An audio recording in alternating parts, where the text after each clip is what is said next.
هاوڵاتیانی هەرێمی کوردستان لە سای دەسەڵاتی دوو حیزبی چەکدار دوای زیاتر لە 28 ساڵی حکومڕانی هێشتان بێبەشن لە خزمەتگوزاریە سەرەتاییەکانی ژیان. ئەوەی ئەم دوو حیزبە بەرامبەر خەڵکی کوردستانیان کردووە تەنیا بەکرێگرتنی حکوومەت و دامەزراوەکان بووە بۆ دەوڵەمەندکردنی بنەماڵەکانی خۆیان. ئەوە تا وەزیری کارەبا دەڵێت ئەگەر بێت و 5 وێزگەی تری کارەبا بکەینەوە ئەو کات دەتوانین 160 کێشەکانی کارەبا چارەسەر بکەین.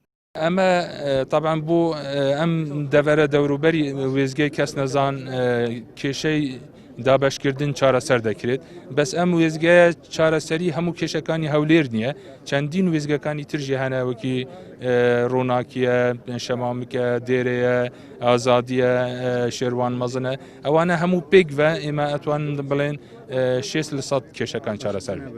شاری هەولێر پایتەختی هەرێمی کوردستان پێویستی بە 1950 مێگاوات کارەبایە بەڵام کارەبای نیشتیمانی لەم شارە تەنها 1000 مێگاواتە هەر ئەمە ژوای کردووە نزیکەی 1000 مێگاوات لەلایەن مۆلیدە ئەهلیەکانەوە دابین بکرێت ئەمەش بارگرانێکی زۆری خستۆتە سەر گیرفانی هاوڵاتیان. ناتوانرێت بەشە کارەبای خۆیان وەکو پێویست پێ بدرێت لە بەهۆی بارزۆری.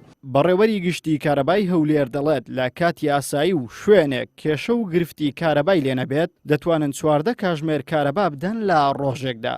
لە سنووری پارێزگای هەولێر بەرزترین ئاستی پێداویستیمان گەیشتە نزیکەی 1950 مێگاوات ئەو ڕێکارەبایی کە لە تۆڕی نیشتیمانی هەرێم بەر پارێزگای هەولێر دەکەوێت نزیکەی بە تێگرا 1000 مێگاوات کارەبایە بە تێگرا دەتوانین بڵێن لە شەو ڕۆژێکدا نزیکەی 14 کاتژمێر دەدرێت بە هاوڵاتیان جگە لەو جێگایانەی کە کێشە و گرفتی بارزۆری لەسەر تۆڕەکان مەبەستمان وێزگەکان و هێڵەکانی کارەبا هەیە. کێشەکانی خزمەتگوزاری لە شاری هەولێر زۆرن و بەتایبەت لە وەرزی گەرمە و هاوین هاوڵاتیان بە دەست نەبوونیە و کارەبا دەناڵێنن. بەشێکی گەورەش پارێزگاری هەولێریش بەشێک لە کێشەکانی کەمیا و دەگەڕێنێتەوە بۆ کێشەی کارەبا.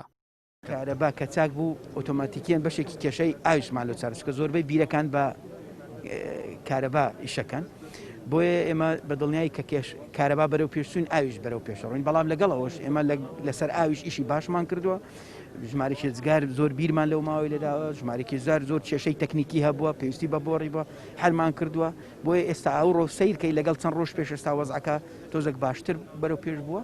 لە ساڵی 1992 حکوومەتی کوردی پێکێنرا و ئێستا 2020 بە دیاریکراوی دەکات 28 ساڵ بەر لە ئێستاوە ئەگەر حکوومەتی کوردی ساڵی تەنها 1 کاتژمێر کارەبای بەرهەم بهێنابە ئێستا لە ڕۆژێکدا 4 کاتژمێر کارەبای زیادەش لە هەرێمی کوردستان بوونی دەبوو.